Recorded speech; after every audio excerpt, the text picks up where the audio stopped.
Bonsoir tout le monde. Alors, voilà, donc je fais un petit cours sur la paracha Vaïkel, notamment sur la construction du Mishkan, du tabernacle, puisqu'en effet, la paracha Vaïkel traite principalement de ce sujet. Et alors, donc en le lisant, donc la première question qui me vient à l'esprit, c'est que donc Moshe donc demande au peuple d'Israël de construire le Mishkan, mais qui a vraiment construit le tabernacle? Et donc dans cette petite étude, nous allons voir qui l'a construit, heu, quel type d'individu l'a construit plutôt. Donc heu, qui est-ce que c'était? Est-ce que c'était, des riches, des pauvres? On va le voir, nous allons le voir, tout de suite. Donc heu, donc dans le fromage, dans le paracha Vaïkel, donc heu, dans le chapitre 35 de Shemot, les versets 10, il y a Moshe qui rassemble toute la communauté, qui dit qu'après Shabbat, après avoir parlé de Shabbat, il dit qu'on va construire le Mishkan. Et ensuite, donc il dit que tous les vers à un moment, donc verset 10, il utilise les termes «Vechol chacham lev bachem yavu va'asu et kol asher tzivad Hashem» et tout «Vechol chacham lev» et tous les sages des cœurs parmi vous, donc ils viendront et ils vont construire, donc ils feront tout ce que l'Éternel leur donnait. Donc c'est-à-dire la construction du Mishkan, c'est-à-dire apporter, de quoi le construire. Ce terme Racham Lev, donc Rachi l'explique dans de nombreuses parachutes, on va parler du Mishkan, on a déjà parlé du Mishkan ces dernières semaines, dans les dernières parachutes, notamment dans Teruma, où on voit que Racham Lev, en fait, c'est-à-dire quoi Racham Lev? C'est un sage du cœur. Et pourquoi on l'a appelé comme ça? Parce que c'est un jeune de Nedava, c'est-à-dire qu'en fait, il s'est un peu sacrifié. Il donne de son temps, il donne de son argent, il donne de ses capacités, voilà, il donne de lui-même pour construire le tabernacle, pour réaliser son projet, donc de construire le Mishkan. Donc, heu, donc déjà, premièrement, on voit que les Racham Lev, ont construit, le Mishkan. Maintenant, qui sont ces Racham Lev? C'est une question, parce que ce sont des hommes, des femmes, ce sont des Kohanim peut-être, des Israélites, des Lévites, on ne sait pas. Donc heu, donc ça, c'est première question. Donc heu, donc ensuite on voit plus loin que les hommes et les femmes vont chacun apporter des objets, des matériaux qu'ils ont. Les hommes vont apporter, de l'étoffe de l'étoffe, de l'étoffe, de pourpre, de l'étoffe d'azur. Donc les femmes vont, elles, apporter leurs bijoux, même Rachid dit qu'elles les avaient sur elles, donc leurs bijoux en or, en argent, pour ensuite, les faire fondre et donc construire le mishkan. Donc les étoffes pour faire, d'un côté, les teintures, parce qu'il y avait des teintures en poil de chèvre, et d'autres teintures donc avec, de différentes couleurs, de différents coloris. Il fallait différentes étoffes pour prendre donc l'encre ou même avoir ces couleurs pour tout simplement créer le mishkan. Les différents matériaux servaient ensuite à, à construire, le socle, le candélabre qui était en or pur, et cetera. Et en fait, tout le peuple va participer à cette construction du Mishkan, donc les hommes et les femmes. Et on parle d'or, il n'y avait que les femmes qui avaient l'or, puisqu'en fait, les femmes ne voulaient, lorsqu'il y a eu la faute du veau d'or, qu'il y a quelques parachutes, qui sont précédés, donc ce sont les hommes qui ont fauté et les femmes n'ont pas voulu donner leurs bijoux pour, construire le Hégel, le veau d'or, lorsqu'Aaron a essayé de, calmer le peuple en leur disant de faire fondre de l'or. Les femmes avaient encore de l'or et c'est grâce à cet or qu'on a pu construire le candélabre, qu'on a pu, construire, toute la partie du Mishkan, les chérubins, les chérubins. Donc c'était 2 anges qui avaient des têtes, d'enfants, un masculin et un très, féminin, et qui étaient donc dans le saint des saints, dans le Mishkan, et voilà, et que le Cohen voyait tous les ans lorsqu'il allait à Kippour, au Mishkan, il les voyait. Et du coup, donc on voit déjà que les hommes, les femmes se sont, donnés pour créer ce Mishkan, créer le tabernacle, et en effet, parce que les femmes ont donné des colliers, des boucles d'oreilles, des, des, et des anneaux, des bracelets, et cetera, et cetera, et cetera. Tout a servi tout simplement, et si bien qu'en fait que, si bien qu'en fait, les princes, ce qui est intéressant c'est dans la paracha, c'est qu'en fait, on voit que tout le peuple a donné tout ce qu'ils avaient et c'était même suffisant pour construire le tabernacle. Si bien que les princes là sont un peu, ont été surpris puisqu'ils pensaient, donc les princes des 12 tribus pensaient, compenser, tout ce qui manquait en fait. Parce qu'ils étaient très riches, ils se sont dit: «Bon, bah, le peuple va donner une partie, nous on donnera la plus grande majorité, on donnera le reste et voilà, on fera notre belle action de créer le Mishkan» et en fait les princes ont perdu cette mitzvah de créer le Mishkan et enfin ils ont participé mais de leur façon, mais ils l'ont fait, assez tardivement et ils ont, donné des pierres précieuses pour l'éphod, je crois, et à cause de ça, dans le terme de prince, Vénéchim, de Vénissim, il manque 2 Yud. Donc en effet, donc Vénéchim, donc alors, donc verset 28, donc chapitre 35, donc il manque, 2 Yud, puisqu'en fait les princes ont pris du temps à faire la mitzvah et on voit que lorsqu'on a une mitzvah, c'est n'importe laquelle, qui vient à nous, il faut pas hésiter à la faire. Bon, c'est facile à dire, mais c'est plus compliqué à faire. Mais voilà, donc c'est un petit ridouche, la paracha. Donc on voit d'un côté que déjà le peuple a commencé, donc les hommes et les femmes, et on voit aussi que les princes donc, ont participé à l'inauguration du Mishkan. Donc ça, c'est dans les 2 premières montées, Rishon de Sheni, de Vayekel. Maintenant, dans la troisième montée, Shlishi, donc Moshe parle au peuple et il désigne Betsalel. Qui est Betsalel? C'est le fils de Uri, fils de Our, Betsalel ben Huri ben Hur, les Maté Yehuda, donc de la tribu de Yehuda. Donc c'était donc l'arrière-petit-fils de Myriam, puisque Our était le fils de Myriam. Donc c'est donc l'arrière-petit-fils de Myriam va avoir ce qu'on appelle un souffle divin, et la paracha continue et dit qu'il va acquérir le chorma. Et donc, je vais lire le verset, c'est le plus simple. Vayamale oto ruach Elohim bechorma betfuna uvdaat uvrol melacha. Donc Hachem a rempli de l'esprit de Dieu, donc Betsalel, donc alors bechorma d'intelligence, betfuna donc de discernement, uvdaat et de connaissance. Uvrol melacha et d'aptitude dans tout pour faire tous travaux. Donc déjà, donc il y a aussi Betsalel qui va donc participer à cette construction du Mishkan et ce qui est intéressant, c'est que dans le verset, on a parlé de Chokhma, Tfuna et Da'at et il faut savoir que ce sont 3 niveaux différents de la compréhension. Donc Chokhma, ça veut dire, dans la Gemara, je ne sais plus c'est quelle masrette, on parle de Gamir, c'est-à-dire que lorsqu'on apprend quelque chose, soit dans n'importe quelle matière, on est Gamir, on acquiert cette connaissance.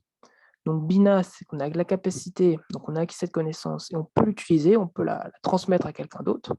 Et Da'at, c'est un troisième niveau encore plus grand, qui est le roi à Kodesh. Et donc là, c'est exactement le cas, parce que Hachem va donner son souffle divin à Bessalel. Donc il va l'inspirer d'une autre façon, en plus de la connaissance qu'il a acquis, grâce à Dieu, mais qu'il a acquis aussi par lui-même, qu'on peut acquérir par lui-même. Et donc ces 3 niveaux différents, Chokhma, Bina, Da'at, ça peut être aussi lié aux 3 niveaux de l'âme, et notamment, tous les jours on la lit, dans la Hamida, Baruch atah Hashem ronen Da'at, juste avant, ils disent Chokhma, Bina, Da'at. C'est pour ça aussi qu'il y a les Lubavitch, bon, c'est une parenthèse qui s'appelle Chabad, Chokhma, Bina, Da'at, Resh, Bet, non, Chet, Bet, Dalet, Chokhma, Bina, Da'at. Voilà, c'était une petite parenthèse. Et moi, ça m'intéresse en fait au fait que lui, il vient de la tribu de Yehuda et qu'ensuite il va être aidé, donc quelques versets après, on parle qu'il va être aidé avec Eliav ben Achisamar les Matédan. Donc Eliav donc Aholiab en français, fils d'Achisamar, de la tribu de Dan. Et ce qui est intéressant, et ce que dit Rashi, c'est que donc Betsalel, on vient de la tribu de Yehuda, c'est l'arrière-petit-fils de Myriam, donc c'est quand même c'est pas un prince, mais il a quand même un très haut statut. C'est un noble, on peut considérer ça comme un noble, comme c'est un petit-fils de prophétesse, et il va travailler de cœur avec Aléoab, fils d'Achisamar, de la tribu de Dan. Donc, moi personnellement, je connais pas Rissamar et Alioab, donc vient de la tribu de Dan, qui est une des plus basses tribus, on va dire. Moi, je m'appelle Dan, je me permets de dire ça, puisqu'en fait, Dan donc était le fils, d'une des servantes de Yaakov, donc c'était de Bila et heu et du coup, donc, on voit que d'un côté, donc il y a un noble qui va travailler donc avec un pauvre, entre parenthèses, ouais, c'est ça, un riche qui a travaillé avec un pauvre pour construire ce mishkan. Donc, on a vu déjà donc que le peuple tout entier va s'y mettre pour construire une mishkan, hommes et femmes, ensuite les nobles, les princes, ensuite donc les 2 artisans qui vont faire, une très grande partie du travail vont être d'un côté donc un noble, donc un riche de la tribu de Yehuda et un autre, un pauvre, enfin pauvre, quelqu'un qui vient d'une souche, on va dire, moins d'une tribu moins renommée, on va dire. Donc ils vont travailler ensemble pour réaliser donc le Mishkan et donc ça c'est assez intéressant c'est assez intéressant et moi ça me fait penser au fait que dans la Torah, on essaye toujours de même enfin, comment dire? De mettre à égalité 2 personnes, d'un point de vue social. Parce qu'en effet, voilà, là, on va être dans la comme le disait Ravuzan là, hier soir, on est dans la période d'Adar et on doit donner le Maratzita shekel, le demi-shekel. Qu'est-ce que c'était le demi-shekel? C'était donc un don qu'on devait, donner à l'époque pour construire, donc excusez-moi, qu'on donnait à l'époque au temple pour acheter les, sacrifices tamides, les sacrifices qu'on faisait tous les jours. Et la mida, actuellement la mida, donc le temple n'est pas construit, remplace, les sacrifices quotidiens. Et tout le monde donnait, donc ça c'était la paracha juste avant dans Teruma, donc là on nous dit que tout le monde, donc que ce soit un jeune ou un vieux, enfin il fallait qu'il soit majeur déjà. Donc tout homme devait donner un demi shekel, qu'il soit riche ou pauvre et en fait ça voilà, ça nous montre un pied d'égalité, que tout homme donc a sa mitzvah et participe du coup à, l'activité sociale et voilà donc tout en chacun donc avec, ses capacités donc comme on l'a vu tout à l'heure, peut participer du coup à l'activité sociale et du coup au projet, à la création par exemple, notamment du Mishkan. Et on voit ça aussi dans de nombreux exemples, par exemple dans Moed Katan, bon c'est pas très joyeux, mais dans Moed Katan, à un moment il y a une Mishnah, donc Daf, Kaf Zaïm, donc 27 Amoud Aleph, donc qui parle de la donc lorsqu'une personne décède, donc à l'époque ils allaient voir l'endeuillé et donc ils lui donnaient à manger, à boire et cetera et à l'époque donc les gens donc commençaient à amener de la nourriture dans des beaux ustensiles en or et en argent pour les riches, par exemple à Jacob qui était riche et un autre, Samuel qui était pauvre, lui on lui donnait à manger mais dans un panier en osier. Maintenant, ce qui se passait, c'est que les pauvres donc avaient honte des riches et du coup, les sages ont institué que tout le monde, que tous les Avélim, tous ceux qui étaient endeuillés, recevaient à manger donc dans des paniers d'osier pour ne pas faire honte aux pauvres. Pareil, donc pour leur faire boire, donc heu, donc à l'époque, les riches recevaient donc de l'eau ou n'importe quel liquide, enfin pas d'alcool, mais un autre liquide, dans un cos, dans un verre blanc, un verre en cristal et les pauvres recevaient dans un verre coloré. Il faut savoir que le verre à l'époque, ça coûtait très cher. Le cristal, ça coûtait très, très cher et pour ne pas faire de différence, ça j'en situé que tout le monde recevrait donc à boire dans un verre, coloré et cetera. Il y a plein d'exemples comme ça donc dans Mode Catan, ça c'est intéressant. Je vous invite à y aller et heu et du coup, donc voilà, donc la Torah et même le Talmud et même les sages, donc essayent voilà, de faire que les gens soient sur le même pied d'égalité, d'un point de vue notamment, pécunier, pour ne pas faire honte aux pauvres ou à quelqu'un qui a un niveau social qui est inférieur à l'autre. Donc dans la construction du Mishkan, on voit donc que c'est aussi présent, puisque Betzalel travaille avec, Aholiab, qui fait partie de la tribu de Dan, une tribu moins noble.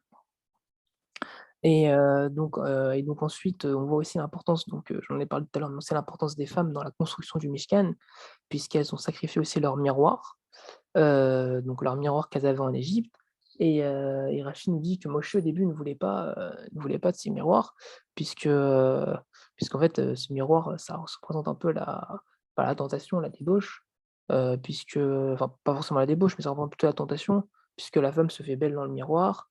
Mais Hachem l'a voulu, pourquoi?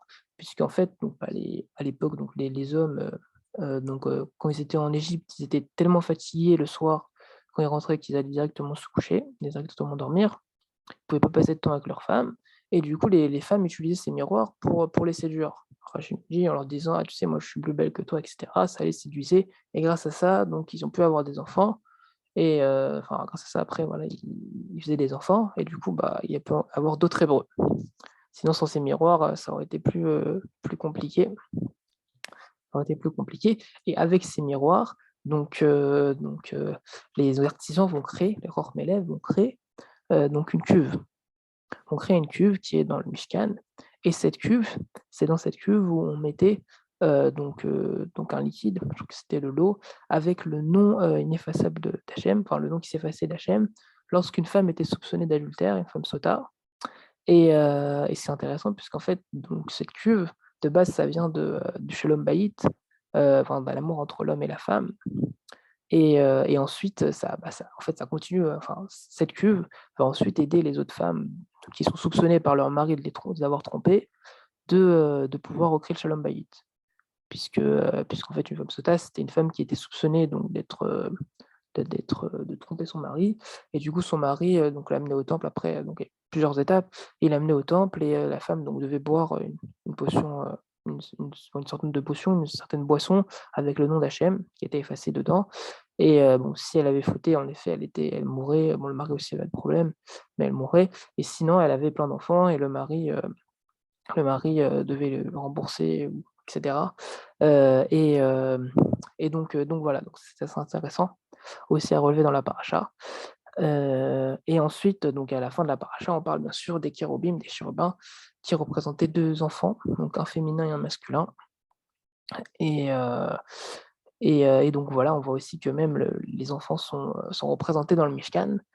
Donc heu, donc on voit donc que tout le monde est représenté, tout le monde a participé plus ou moins au Mishkan et donc voilà, c'était un peu ce que je voulais vous faire passer ce soir. Je trouve assez intéressant parce que dans la paracha, on parle beaucoup en fait, de comment est construit le Mishkan tout simplement. Donc on parle de poutres, de tenons et cetera. Donc je peux aller dans les détails, mais grosso modo, voilà, donc pour vous dire que le Mishkan, du coup, ça a vraiment été un projet, réalisé par tout le clan Israël. Donc c'était pas seulement par les Kohanim, les prêtres ou par certaines personnes, qui étaient certains artisans. Ça a vraiment été réalisé par tout le monde. Tout le monde a apporté sa pierre à l'édifice et c'est pour ça que ça peut être construit.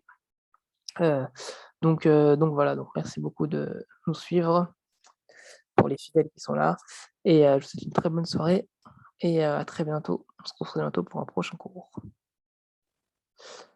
Voilà, donc tac.